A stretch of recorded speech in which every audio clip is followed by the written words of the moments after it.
러브였어. 서울 월드 투어.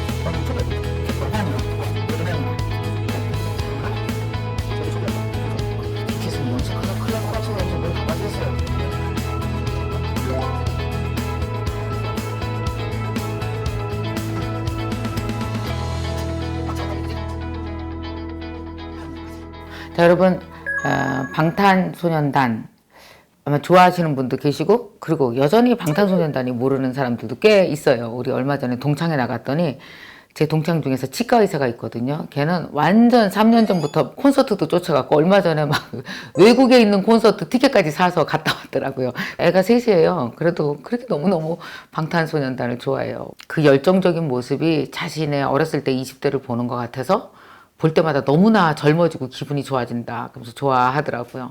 혹시 김미경 선생님이 왜 방탄소년단에 대해서 얘기를 해 도대체? 그냥 아이돌 그룹 아니야? 이렇게 생각하신 분이 있다라면 방탄소년단이라는 컨텐츠에 좀 한번 빠져들면 어떨까 싶어요. 제가 얼마 전에 방탄소년단에 대해서 잘 알고 있는 분, 뭐 교수 몇 분이랑도 얘기를 나눴는데 그들은 뭐라고 얘기했냐면 이게 어마어마한 문화혁명이라고 얘기를 했어요. 문화혁명. 아시아의 이 작은 나라에서 전 세계 사람들과 소통합니다. 근데 언어가 문제 있어요? 없어요? 문제 없어요. 그냥 느낌으로 소통하는 거죠. 여러분이 이런 관점에서 한번 방탄소년단을 보셨으면 좋겠어요. 한국에서 춤이 좋고 노래가 좋은 소년들 7명이 모였어. 그 7명이 매일같이 자기 꿈을 이뤄나가기 위한 여러 가지 고통스러운 일도 많이 겪고 힘든 일도 겪고 도전해야 될 것들도 겪었어. 근데 그걸 유행가라고 하면은 늘 하는 가사 있잖아요. 뭐 사랑에 빠지고 헤어지고 뭐 아프고 뭐 이 얘기가 아니고 아씨 나 오늘 되게 힘들어. 나 우리 엄마가 반대하지만 나는 이 꿈을 갈 거야. 자기네들끼리 늘 얘기했던 것들을 메시지로 담아서 가사로 만들었고. 근데 영국에 있는 미국에 있는 사우디아라비아에 있는 모든 청소년들이 같은 고통을 받고 같은 생각을 한다는 거 아니에요. 거기에 다 같이 움직이고 뛰고 박수 쳐주고 엄청난 결과죠. 결국 여러분 이런 것도 같이 생각해 보세요. SNS라는 것 때문에 국가가 나눠져 있지 않고 그냥 지구 하나가 전체 그냥 한 나라예요.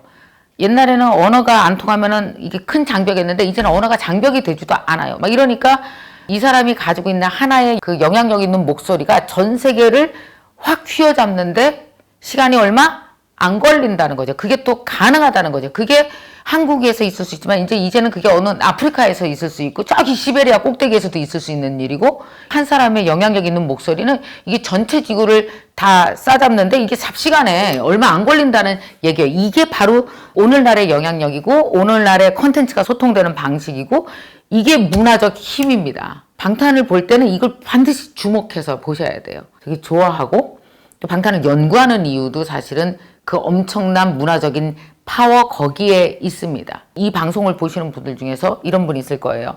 저희 나라는요 되게 작아요. 인구가 몇 천만 밖에 안 되고요. 여기서 내가 뭘 할 수 있을까요? 상관없어요. 상관없어요. 그게 관계가 없다는 얘기예요. 그래서 이제는 힘의 배치가 달라집니다. 힘의 배치가. 옛날에는 영원히 힘 있는 자가 힘 있고 여기 있는 사람이 여기 있는데 이게 막 뒤집어지는 현상이 일어나니까 여러분 어느 곳에 있건 여러분이 어떤 위치에 있건 돈이 있건 없건 학력이 있건 없건 여러분 어느 자리에서건 오히려 더 꿈꿀 수 있다라는 얘기죠.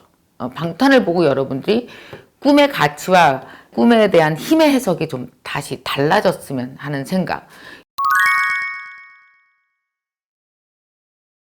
제가 여러분에게 얘기했잖아요. 저는 방탄소년단의 문화적인 힘을 보고 나 역시도 한국에서 강의하는 강사지만 내가 나이 60 그 이후에 외국 나가서 얼마든지 활동할 수 있겠구나라는 확신을 내가 얻었다니까요. 이게 나이를 가리겠어요? 10대는 적용되고 60대는 적용 안 돼요? 아니요.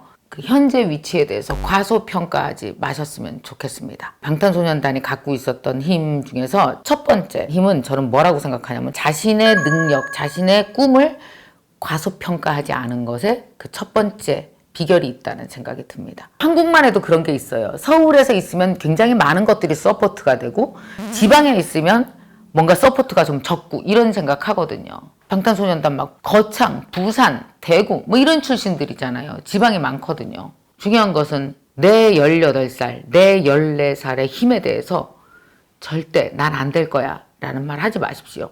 절대 과소평가하지 말 것. 이게 방탄이 가지고 있는 가장 큰 힘이라고 생각이 들고요. 두 번째, 언어 아무 상관없다고 생각하셔야 돼요. 여러분이 쓰는 말이 뭐 아프리카어건, 소수민족 언어건, 한국어건 다 상관없다라는 거예요. 중요한 건 뭐냐면 내가 얼마나 창의적으로 무슨 생각을 하느냐가 더 중요하죠. 그래서 나의 창의적인 생각으로 사람들과 어떤 소통을 하느냐가 훨씬 더 중요해요. 그러니까 말하자면 그 여러분만의 그 무엇이 중요한 거지, 그 무엇만 있다면 여러분이 어느 나라에 살건 어느 나라 말을 쓰건 저는 이게 상관이 없다는 생각이 드는 거예요. 그래서 여러분들이 반드시 세 번째 해야 될 게 뭐냐 하면은 전 세계인과 소통하는 데 능하셔야 됩니다. 뭘로 소통하십니까 혹시? 저는요 휴대폰 안 써요. 자랑 아니에요. 저는 컴퓨터 하나도 못해요. 그것도 자랑 아니에요 그거. 저는 외국어를 하면 딱 질색이에요. 그것도 자랑 아니에요. 자기 나라에 살기 싫은 사람 손 들어보세요. 나는 우리나라의 이런 모든 규제 같은 거 너무 마음에 안 들어요. 이런 사람 있을 수 있고 한국뿐이 아니라 전 세계 누구라도 그럴 수 있잖아요. 불만만 가질 것이 아니라 그러면 마음에 드는 대로 가세요. 돈이 없어서 못 가요. 여러분 몸이 가지 않아도 영상으로 보내시면 안 되시겠습니까? 방탄소년단은 몸이 간 게 아니에요. 비행기 값이 어딨어요. 여러분 7년 전에 방탄소년단은 되게 가난했어요. 돈이 어딨어요. 코딱지만한 조그만 방에서 7명이 합숙을 했습니다. 비행기 값 어딨어요. 못 나가요. 외국 사람들과 어떻게 소통해요. 근데 어떻게 했어요? 컴퓨터 한 대 있고 휴대폰 있으면 다 할 수 있는 거잖아요. 내가 가진 피, 땀, 눈물을 통해서 어떤 창의적인 작품을 만들어서 사람들에게 소통을 할 것이냐 말 것이냐, 네가 어느 나라 사람이건 어디에 살건 뭐 학력이 뭐건 무슨 나라 말을 쓰건 이게 아무 관계가 없다라는 배짱을 방탄을 통해서 좀 배우시면 안 되겠습니까? 그게 제가 여러분께 드리고 싶은 말이에요. 많은 분들이 궁금해하세요. 김미경 선생이 27년간 강의한 사람이 왜 방탄을 얘기하느냐. 아마 우리 여기 유튜브 대학생 분들 중에서도요 40대 50대 되신 분들 많을 거거든요. 선생님 저는요 선생님이 방탄소년단 BTS 얘기하는데 여기서 숙제할 때 어머 이거 애들이나 배우는 거지 우리 딸이 해야 되는데 내가 왜 하는지 몰라.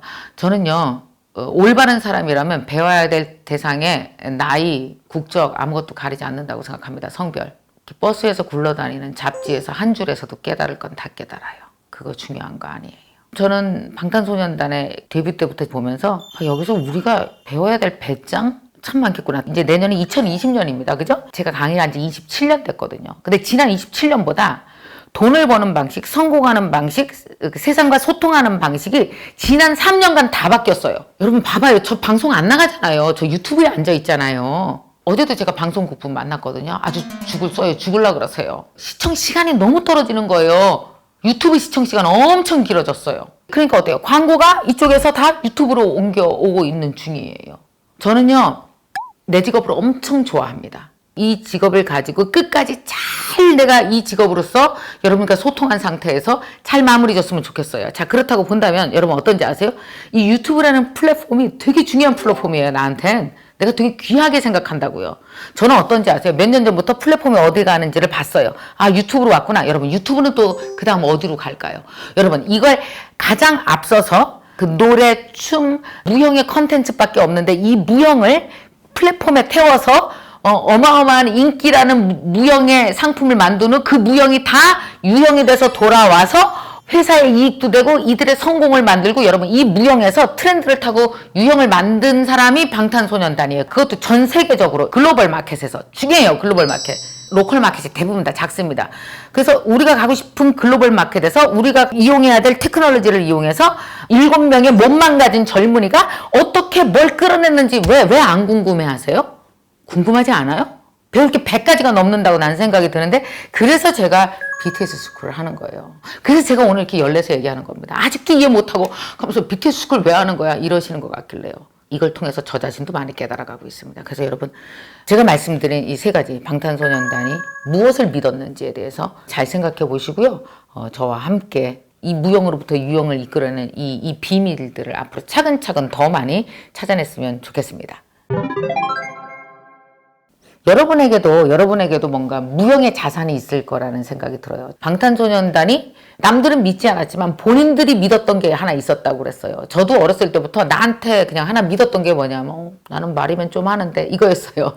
남들은 안 믿어. 근데 나는 믿고 있는 나한테 숨겨진 재능 뭐가 있습니까?